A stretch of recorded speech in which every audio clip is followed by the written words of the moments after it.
Hello दोस्तों, स्वागत है आपके अपने YouTube चैनल लक्ष्य अकेडमी पर। अगर आप इस चैनल पर नए हैं तो चैनल को सब्सक्राइब और लाइक जरूर करिएगा, बेल आइकन का प्रेस जरूर करिएगा। आज हम उपस्थित हैं आपके लिए कक्षा 10 सामाजिक विज्ञान से इतिहास वाले चैप्टर से एक बहुत ही महत्वपूर्ण टॉपिक गांधी जी के सत्याग्रह, जो कि बहुत ही इंपॉर्टेंट हैं, कई बार पूछे गए हैं। तो कुछ विशेष सत्याग्रह के बारे में आज हम चर्चा करने वाले हैं। आप यहाँ पे क्वेश्चन देख सकते हो कि गांधी जी के द्वारा संचालित कोई सत्याग्रह बताइए। मतलब आप ये समझिए कि ये क्वेश्चन इस तरीके से हो सकता है कि कोई 3 या 2 या 1 इस तरीके के सत्याग्रह पूछ सकता है। ठीक है, तो इनमें से जो विशेष तौर पे आप जो सबसे ज्यादा इंपॉर्टेंट हैं, जो बहुत ही महत्वपूर्ण है, जो कई बार पूछे जा चुके हैं, उन क्वेश्चनों के बारे में हम आज चर्चा करने वाले हैं। ठीक है, जिनमें से पहला है चंपारण सत्याग्रह, गांधी जी का चंपारण सत्याग्रह, जो कि 1919 में शुरू हुआ। ठीक है, इन्होंने चंपारण सत्याग्रह किया कब? 1919 में। महात्मा गांधी दक्षिण अफ्रीका में रहा करते थे। अपनी वहां पर वो पढ़ाई पूरी किए। पढ़ाई पूरी करने के बाद दक्षिण अफ्रीका से भारत आए। भारत आने के बाद उनका ये पहला सत्याग्रह रहा। हालांकि इससे पहले उन्होंने दक्षिण अफ्रीका में एक आंदोलन किया रंग भेद के खिलाफ, जो कि पूर्णतः सफल रहा और पूर्णतः अहिंसा से भरा हुआ था। वही चीजें इन्होंने भारत में भी आकर करना चाहा। ठीक है, तो ये इन्होंने चंपारण सत्याग्रह 1919 में इन्होंने किया। चंपारण आपका बिहार राज्य में होता है।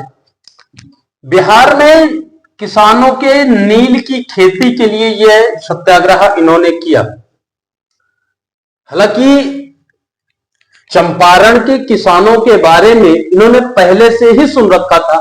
जब ये दक्षिण अफ्रीका में, उस समय ही इसके बारे में इन्होंने सुन रखा था कि वहां के जो किसान थे, ठीक है, उनके साथ क्या चीजें हो रही है। तो नील की खेती किया करते थे किसान, और जो बागान मालिक थे उनका अत्याचार हो रहा था उनकी खेती पर।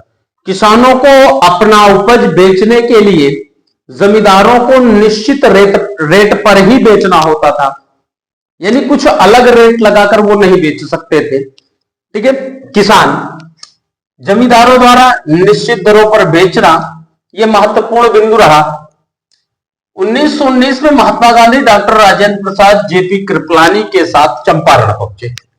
ठीक है, इन दोनों व्यक्तियों के साथ वो आए चंपारण कब? 1917 में। ठीक है, और यहां पर जब वो पहुंचे तो किसानों की स्थिति देखकर उनको बहुत ही दुख हुआ, और इस दुख के साथ ही उन्होंने अपने सत्याग्रह के बारे में सोचा और ये सोच लिया कि अब हमको क्या करना है? सत्याग्रह करना है। किसके खिलाफ करेंगे? सरकार के खिलाफ। तो इन्होंने सरकार के खिलाफ एक आंदोलन चलाया, सत्याग्रह शुरू किया, जिसके बदले में सरकार ने एक आदेश जारी किया कि महात्मा गांधी को चंपारण छोड़कर जाना पड़ेगा।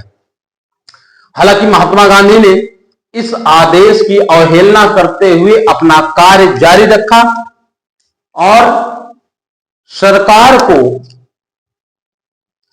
को इस आदेश को वापस लेने के लिए वहां के किसानों ने भरपूर साथ दिया महात्मा गांधी का, और परिणाम यह निकला कि सरकार को यह आदेश वापस लेना पड़ा और किसानों के आगे झुकना पड़ा।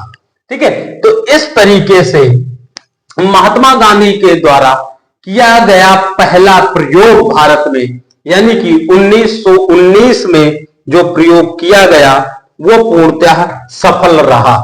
ठीक है, ये क्या था? पूरी तरीके से सफल रहा। ध्यान दीजिएगा, ये पहला प्रयोग जो था इनका पूरी तरीके से क्या रहा? सफल रहा। ठीक है, चलिए आगे चलते हैं। उसके बाद दूसरा जो आंदोलन रहा, कौन सा? खेड़ा सत्याग्रह। ये आपका 1918 में किया गया। ठीक, गुजरात की किसानों की दशा देखकर गांधी जी ने सत्याग्रह करने का निश्चय किया। गुजरात के किसानों के खिलाफ दूसरा जो सत्याग्रह हुआ गुजरात के किसानों के खिलाफ महात्मा गांधी के द्वारा 1918 में शुरू किया गया। ठीक है, और ये गुजरात के किसान कौन थे? जो अपना टैक्स नहीं चुका पा रहे थे। तो टैक्स न चुका पाने की स्थिति में इन्होंने सरकार से ये उम्मीद जताई कि सरकार कुछ विशेष छूट दे दे कि ये टैक्स अपना न चुका पाए, लेकिन सरकार ने ऐसी कोई भी व्यवस्था इन लोगों के लिए नहीं की। तो महात्मा गांधी को इसमें आना पड़ा बीच में, और महात्मा गांधी ने आमरण अनशन शुरू किया। परिणाम यह निकला कि सरकार ने किसानों की बात मानी और एक समिति की गठन की, और उस समिति का जो सदस्य बनाया वो महात्मा गांधी भी थे। उन्हीं की देखरेख में किसानों की स्थिति को जांचने का आदेश दिया, और अंत में यह आदेश आया कि जो किसान टैक्स भूमि कर देने के लायक हैं, योग्य हैं, वो भूमि कर अदा करेंगे, और जो नहीं उसके लायक हैं उनके लिए सरकार उनको छूट प्रदान करेगी। तो इस तरीके से इनका जो दूसरा सत्याग्रह रहा यह भी पूर्णतः सफल रहा। यहां से अच्छा, इस आंदोलन में इनके साथ सरदार वल्लभ भाई पटेल, ठीक है, एक नाम याद रखिएगा, सरदार वल्लभ भाई पटेल ने भी अहम भूमिका अदा की। ठीक है, इन्हीं के साथ राष्ट्रीय आंदोलन की नीतियों को हौसला मिला, बढ़ावा मिला। महात्मा गांधी का हौसला बुलंद हुआ कि अब वो राष्ट्रीय आंदोलन कर सकते हैं। किसके साथ? वल्लभ भाई पटेल के साथ। ठीक है, तो तीसरा जो आंदोलन रहा वो आंदोलन अहमदाबाद में हुआ। तीसरा सत्याग्रह अहमदाबाद में 1918 में ही किया गया। किसके द्वारा? कपड़ा मिल मालिकों के लिए। कपड़ा मिल मालिकों और उनके जो मजदूर हुआ करते थे उनके बीच संघर्ष हो रहा था वेतन की वृद्धि को लेकर, कि हमारा वेतन बढ़ाया जाए, लेकिन मिल मालिक को यह गवारा नहीं था कि वो वेतन में वृद्धि करे। तो बीच में आना पड़ा किसको? महात्मा गांधी को एक बार फिर, और महात्मा गांधी ने यह ठहराया कि मजदूरों का जो विचार है, जो मांगे हैं मजदूरों की, वो बिल्कुल जायज हैं, और मिल मालिकों को चाहिए कि उनके वेतन में वृद्धि कर दी जाए। लेकिन मिल मालिक इन चीजों को मानने के लिए हरगिज तैयार नहीं थे। अंत में महात्मा गांधी के बहुत ही सिफारिश करने पर मिल मालिकों ने मिल मजदूरों का वेतन बढ़ा दिया, और इस तरीके से यह तीसरा आंदोलन भी महात्मा गांधी का भारत में सफल रहा। ठीक है, इसी के साथ ही यहां से महात्मा गांधी ने अपने राष्ट्रीय आंदोलन के मार्ग को प्रशस्त किया और राष्ट्रीय आंदोलन की ओर अग्रसर हुए। यहीं से उनको राष्ट्रीय आंदोलन की प्रेरणा मिली, और बहुत ही ज्यादा आगे बढ़ चलकर राष्ट्रीय आंदोलन के लिए वो उत्साहित हुए। लोगों को, जनता को उन्होंने संदेश दिया कि अगर हम अपनी मांगों को पूरा करवाना चाहते हैं तो जरूरी नहीं कि हम हिंसा के मार्ग पर चलकर ही उस मांग को मनवा सकते हैं। इसके लिए महात्मा गांधी ने आमरण अनशन किया, यानी अहिंसा रूप से किसी भी मांग को पूरी तरह से मनवाया जा सकता है, फिर वह व्यक्ति कोई भी हो सकता है। महात्मा गांधी ने आमरण अनशन के बारे में भी बताया और सत्याग्रह के बारे में भी बताया। उन्होंने कहा कि सत्याग्रह का मतलब होता है सत्य की राह पर चलकर आग्रह करना। ठीक है, सत्य की राह पर चलकर आग्रह करना ही क्या है? सत्याग्रह है। ठीक है, महात्मा गांधी ने इसी रास्ते पर आगे चलकर कई आंदोलन किए और लगभग उनके सभी आंदोलन सफल रहे।